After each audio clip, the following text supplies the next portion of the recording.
Bisik, selamat datang di acara Bisik, Bincang Inspirasi Komunikasi. Bareng gue Dea yang bakal nemenin Sobat Bisik untuk bahas topik yang inspiratif. Nah, di episode Bisik kali ini kita bakal mengundang narasumber dan bakal membahas topik tentang tanggung jawab dan juga passion dari mahasiswa yang menjalani peran di bidang yang berbeda. Nah, selain itu, narasumber kita juga merupakan penerima beasiswa Bank Indonesia. Wah, sibuk sekali ya narasumber kita kali ini. Nah, untuk Sobat Bisik, kalian pasti penasaran kan sama obrolan kita hari ini? So, kita langsung undang aja narasumber kita, yaitu Aditria Wahyu. Halo Adit, Halo, Kak gimana Dea. nih kabarnya? Boleh dong Baik. diperkenalkan dulu dirinya. Oke, perkenalkan Sobat Bisik, nama gue Aditria Wahyu Permata, biasa dipanggil Adit. Gua mahasiswa Prodi Agribisnis Fakultas Pertanian semester 5. Di luar akademik, gua aktif di komunitas radio Tirta FM sebagai General Manager Tirta FM. Dan juga di awal tahun 2024 yang kemarin, gua alhamdulillah lulus jadi penerima beasiswa Bank Indonesia. Wah, lumayan sibuk ya keseharian dari Adit ini. Nah, Sobat Bisik pasti Sobat Bisik udah penasaran kan gimana Adit menjalani kesehariannya sebagai mahasiswa agribisnis, General Manager Tirta FM dan juga penerima beasiswa Bank Indonesia. So, langsung aja kita ke pertanyaan yang pertama nih. Kita penasaran gimana sih awalnya bisa milih agribisnis itu sebagai prodi dan juga kenapa tertarik untuk gabung di Tirta FM? Oke, jadi gini, pertama kenapa tertarik di agribisnis? Sebenarnya nggak agribisnis doang. Dari awal memang niatnya itu kuliah, kalau nggak ilmu komunikasi ya agribisnis. Sempat kepikiran masuk ilmu komunikasi ya ternyata? Itu tuh pilihan pertama di tahun 2021 SBMPTN, tapi gagal. Agribisnisnya juga gagal, pilihan pertama, pilihan kedua itu gagal semua. Akhirnya coba lagi di tahun 2022 di switch, pilihan pertamanya agribisnis, pilihan keduanya ilmu komunikasi. Tahu-tahu yang keterima agribisnis. Jadi emang dua bidang itu yang bikin tertarik, entah di sektor pertanian atau di industri media. Emang tertariknya di dua sektor itu. Awal tertarik gabung di Tirta FM sebenarnya awal-awal tuh ada teman. Jadi ngikut teman dulu awalnya. Awalnya ngikut teman dulu, lama-lama oh seru ya di TFM gitu. Jadi lama-lama nyaman, lama-lama suka sama lingkungannya, suka sama rutinitasnya dan hal-hal yang ada di TFM, program-programnya itu menarik dan emang itu jadi ranah baru untuk gue belajar, untuk mengeksplorasi bakat gue di media. Bukan bakat sih sebenarnya, untuk ngobatin sakit hati karena dulu nggak keterima di ilmu komunikasi. Tapi setidaknya masih punya wadah untuk belajar di ilmu komunikasi. Itu belajar apa aja sih? Salah satunya radio. Ya udah join Tirta FM bisa mendalami itu. Nah, tapi setelah masuk menjadi mahasiswa agribisnis dan juga gabung di Tirta FM, udah menyadari belum passionnya tuh di mana sih? Dari awal emang nggak tahu passionnya di mana sebenarnya. Tapi tertarik di mana pasti kita tahu dong, ya kan? Ya namanya orang umur 20 masih nyari lah dia mau kemana, arahnya mau kemana, passionnya apa. Sama gue juga sekarang masih nyari passion gue tuh di mana. Bahkan belakangan ini ngerasa krisis identitas. Kuliah agribisnis tapi jadi general manager Tirta FM yang sebenarnya kan itu dua hal yang jauh berbeda gitu, walaupun ada hal yang bisa disangkut pautin tapi ya nggak tahu, beda aja gitu. Oke, tapi pernah nggak sih kayak ngerasa ini tuh passion gue atau kebetulan aja karena udah terlanjur nyebur? Pernah nggak ada di posisi kayak gitu? Pertama ngerasa kayaknya ini kejebur deh gitu. Tapi makin kesini ya udah, kalau kejeburnya sampai dengkul kenapa nggak sekalian basah sampai kepala, kalau orang bilang kan kayak gitu. Ya kan, jadi awal-awal ngerasa kejebur, cuman sebulan 2 bulan ngerasa udah mulai nyaman nih, sampai akhirnya kepilih jadi general manager. Itu ngerasa kebetulan sebenarnya, kayaknya ini cuman kebetulan deh gitu. Awal-awal juga mikir, kan gue mahasiswa Faperta gitu kan, kok bisa jadi JMTFM, kayaknya ini cuman kebetulan aja, tapi lama-kelamaan enjoy ngejalaninnya, jadi ngerasa kayaknya ini passion deh gitu. Tapi kalau sekarang-sekarang ini udah nggak nganggep itu passion atau itu kebetulan, tapi udah nganggep itu sebagai tanggung jawab. Jadi lebih dari sekedar passion. Oke. Selain jadi mahasiswa agribisnis dan juga general manager Tirta FM, lo juga sebagai awardee Genbi ya, penerima beasiswa Bank Indonesia kan itu. Betul. Nah di sana itu apa aja sih kesibukannya, kayak ngapain aja? Biasanya kalau menjadi penerima beasiswa Bank Indonesia itu harus ngapain aja dan punya tugas apa aja? Oke, jadi gini, penerima beasiswa Bank Indonesia itu setelahnya harus join di komunitas penerima beasiswanya. Namanya Genbi, Generasi Baru Indonesia. Di Genbi, di komunitas Genbi itu sama kayak komunitas pada umumnya, sama kayak organisasi pada umumnya, ada divisi-divisinya. Dan kebetulan di Genbi tahun ini di kabinet yang baru dipercaya jadi kepala divisi kesehatan masyarakat. Gitu. Jadi di Genbi itu kesibukannya banyak, tapi memang sangat-sangat insightful. Jadi dari pihak Bank Indonesia itu sering ngadain pelatihan, entah itu Excel, entah itu copywriting, entah itu baru-baru yang kemarin sih digital marketing. Digital marketing itu jadi pihak Bank Indonesia kerjasama sama BNSP, sertifikasi yang kita dapetin itu berlaku selama 3 tahun. Jadi di Genbi itu dari Bank Indonesianya memang banyak mewadahi para penerima beasiswanya pelatihan-pelatihan seperti itu. Jadi itu berguna banget untuk kedepannya. Basicnya sebagai penerima beasiswa Bank Indonesia kita dituntut 3 hal. Pertama itu kita harus jadi agent of change. Kedua jadi future leader, dan ketiga jadi frontliner. Seperti itu, Kak Dea. Oke. Nah, selama menjadi awardee Genbi ini, skill apa sih yang dirasa paling kepake banget gitu di peran-peran kamu yang lo jalanin di peran yang lain gitu? Yang paling kepake gini, kan kemarin ada pelatihan Excel, ya kan? Ada pelatihan Excel di agribisnis itu kita banyak nganalisis data.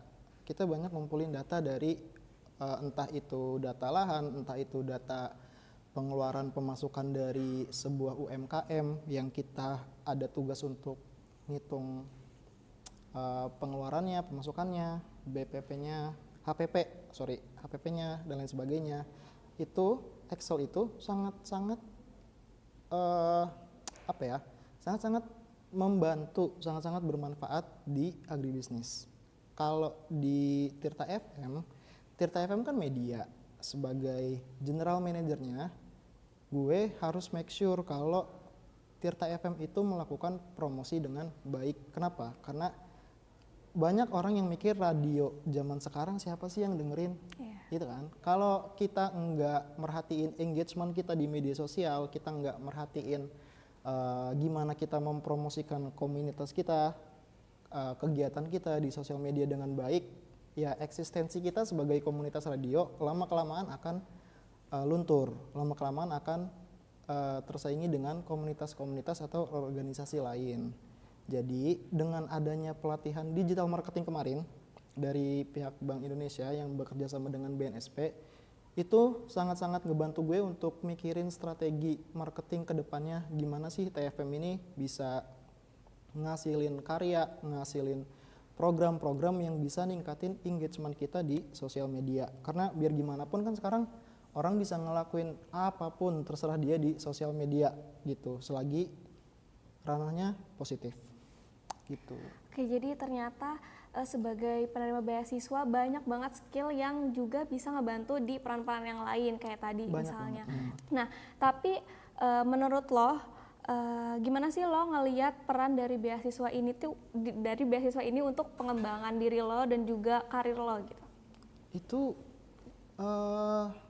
sebenarnya sih bersyukur banget ya bisa jadi penerima beasiswa Bank Indonesia, karena mereka itu bukan cuman memfasilitasi kita dengan bantuan biaya, tapi juga dengan bekal kita di masa depan supaya penerima-penerima beasiswa Bank Indonesia ini jadi individu-individu yang siap ngadepin eh, tantangan di dunia kerja nanti yang pastinya semakin ketat, persaingannya semakin wah KDA tahu sendiri lah ya persaingannya kayak gimana pun sekarang juga orang nyari kerja susah, Iya, ya betul. kan? Apalagi di zaman kita nanti gitu, apalagi cowok ya kan mikirin keluarga nanti punya anak, nikahin orang ya gitu-gitulah, ya kan? Jadi dengan pelatihan-pelatihan itu tuh bikin kita sebagai penerima beasiswa lebih siap ngadepin dunia kerja nanti dengan pelatihan-pelatihan yang mereka berikan. Oke, nah balik lagi ke sebagai mahasiswa agribisnis ya. Nah, apa sih pelajaran yang di agribisnis ternyata juga ada juga di yang lain gitu di Genbi ataupun di media ini? Jadi agribisnis itu fokus ke pemasarannya. Bagaimana kita bisa mengolah suatu komoditas setelah panen menjadi satu produk yang unggul. Ngerti jualnya kemana, pasarnya kemana gitu. Dengan gue yang ngerti dan belajar dalam tentang media, gue tuh bisa jadi mengcombine dua ilmu itu. Gimana caranya nanti kita sebagai mahasiswa agribisnis itu bisa ngasilin produk dan ngerti gimana cara jualnya, gimana cara ngepromosiinnya, dan kita juga bisa ngebantu UMKM khususnya di Banten gitu. Kayak kemarin tuh main ke Pandeglang, di kaki Gunung Karang tuh ada kebun kopi, lupa tapi namanya apa ya, oh Tawon Coffee Banten. Oke, Tawon Coffee Produk Banten. Tawon Coffee Banten itu bagus banget. Dia nanam sendiri, ngerosting sendiri, produknya udah ada, bagus, sesuai standar lah. Tapi setelah kita datang, oh ternyata pemasarannya belum begitu intens gitu. Dia belum ngerti gimana caranya pakai Shopee dengan baik, gimana caranya pakai TikTok Shop dengan baik, gimana caranya pakai Instagram dengan konten-konten yang menarik untuk mempromosikan produk mereka. Jadi dengan belajar agribisnis dan aktif di Tirta FM yang notabene itu adalah media, jadi bisa mengcombine gimana caranya gue bisa ngebantu UMKM itu, atau seenggaknya diri sendirilah kalau punya produk gimana cara ngejualnya, mau promosiinnya kayak gimana, yang menarik tuh kayak gimana gitu. Nggak jauh beda kok, karena kita juga di agribisnis itu MK-MK-nya mirip-mirip tau. Apa ya, kayak ada komunikasi pertanian, kita juga di situ belajar unsur-unsur komunikasi. Kita bahkan ada pelajaran manajemen koperasi, itu disuruh buat podcast. Oh gitu. Gitu, jadi ya namanya juga ujung-ujungnya ke pemasaran, gimana cara kita bisa memasarkan suatu produk, pasti ada hubungannya sama komunikasi. Oke, tadi menarik yang komunikasi pertanian itu berarti belajar apa aja? Apa aja yang dipelajari di situ? Komunikasi pertanian itu materi semester berapa ya? Semester 3 KDA. Semester 3. Semester 3 KDA. Jangan-jangan udah lupa. Nggak mungkin kan kalau lupa. Komunikasi pertanian itu belajar apa ya? KKPP. Intinya gini, gimana perbedaannya gini. Kalau komunikasi secara general kan gimana kita bisa berkomunikasi dengan banyak orang. Iya. Tapi kalau komunikasi pertanian itu lebih ke arah kita bisa berkomunikasi dengan baik ke para petani di desa-desa. Karena petani itu mempunyai karakteristik yang berbeda-beda. Gitu. Jadi ada namanya penyuluhan. Penyuluhan itu kegiatan dari kita sebagai orang yang emang aware sama sektor pertanian untuk kasih knowledge baru, insight baru ke para petani di desa-desa. Di acara penyuluhan itu kita nyampein materi, gimana cara nanam yang baik, gimana cara memasarkannya, tapi belum tentu semua petani itu menerima karena karakteristik mereka tadi yang berbeda-beda. Mereka lebih percaya sama experience mereka daripada ilmu yang kita kasih. Jadi di komunikasi pertanian dijelaskan gimana caranya kita bisa berkomunikasi dengan baik dengan mengenal karakteristik mereka. Nah, oke, selanjutnya nih. Dari tadi kan kayak yang dijawabnya kayak kesibukannya kan. Iya, ini kenapa Kayak- di framing sesibuk itu ya? Iya ya, kayak kuliah aja udah sibuk, ditambah jadi General Manager Tirta FM juga, punya tanggung jawab sebagai penerima beasiswa juga lagi. Nah, gimana sih lo ngatur semua itu supaya tetap bisa jalan lancar, supaya tetap jalan gitu? Sebenarnya sesimpel jalanin aja, udah kerjain aja, serius deh.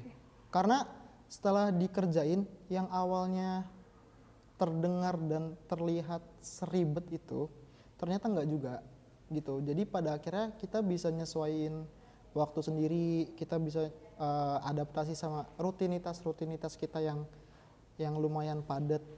Jadi gimana caranya, sebenarnya kerjain aja, udah jangan takut. Pun gue juga awalnya belum tentu bisa, belum tentu mau dan mampu, ya kan. Tapi setelah dikerjain ternyata not bad kok, ternyata bisa kok, ternyata nggak sesusah itu kok gitu. Yang penting jalanin aja, percaya sama diri sendiri kalau kita tuh bisa ngerjain itu semua. Kalau emang kita yang kepilih, berarti kita yang bisa jalanin dipercaya tanggung gitu jawab kan. itu gitu. Oke, nah itu tuh yang bikin gue juga jadi mikir, karena gue dan Adit nih kayaknya yang berbeda juga dalam hal itu. Gue yang dari misalnya ada kerjaan atau punya kesibukan atau bisa dipercaya jadi posisi apa gitu, itu tuh malah udah dibikin kayak takut duluan, Iya, kayak iya. aduh bakal sibuk nggak ya, bakal bisa pegang semuanya nggak ya, sedangkan Adit Mungkin gini, karena kenapa awalnya takut, karena belum dapet experience-nya sebelumnya. Iya. Justru itu kesempatan lo untuk dapetin experience-nya kan. ya jadi masih clueless lah harus Iya. ngapain aja gitu kan. Sedangkan Adit yang jalanin aja dulu gitu. Itu yang mungkin jadi pegangan kali ya, makanya masih bisa berjalan dengan lancar sampai saat ini. Pertanyaan terakhir, apa sih prinsip hidup lo yang lo pegang sampai saat ini? Mungkin sekarang yang lagi dijalanin adalah gue tuh nggak mau jadi genangan air yang nggak ngalir, jadi genangan yang ngegenang sekeliling dan merusak sekelilingnya. Gue lebih milih untuk jadi air yang ngalir, mengairi sekelilingnya, jadi punya manfaat gitu. Karena sibuk tuh nggak selalu melulu tentang uang, tapi pengalaman pun mahal tahu sebenarnya gitu. Jadi itu yang sekarang lagi gua kejar, experience, banyakin pengalaman di bidang apapun, di acara apapun, di momen apapun. Sekali kesempatannya datang, pasti gua ambil. Oke Sobat Bisik, jangan jadi genangan air yang nggak mengalir ya. Nah Sobat Bisik, ternyata menjalani kesibukan di bidang yang berbeda itu bisa loh, asalkan kita percaya kalau kita bisa ngejalaninnya dengan tetap memegang prinsip seperti Adi tadi, jangan jadi genangan air yang nggak mengalir. So kita juga mau dengar nih closing statement dari Adit buat Sobat Bisik yang lagi nonton. Oke, jadi intinya apapun yang gue lakukan sekarang itu sekedar untuk nambah experience gue, nambah pengalaman gue, walaupun banyak dari yang gue lakuin tidak menghasilkan uang. Kenapa gue bilang kayak gitu? Karena banyak di luar sana orang-orang itu jadi money oriented, mereka nggak mau ngelakuin hal kalau nggak ada bayarannya. Yang padahal justru menurut gue sibuk tuh seru loh, dan sibuk itu nggak selalu melulu tentang uang. Yang penting kerjain aja dulu apapun itu yang ada di depan mata lo. Selagi kesempatannya datang, jangan ditolak, ambil. Selagi itu positif, kerjain aja gitu. Oke, keren banget. Wah, makasih banyak buat Adit yang udah sharing-sharing di episode Bisik kali ini. Semoga Sobat Bisik yang nonton bisa terinspirasi ya. Nah, gue Dea dan narasumber kita Adit pamit. Sampai jumpa di Bisik. Bincang Inspirasi Komunikasi. Bye-bye.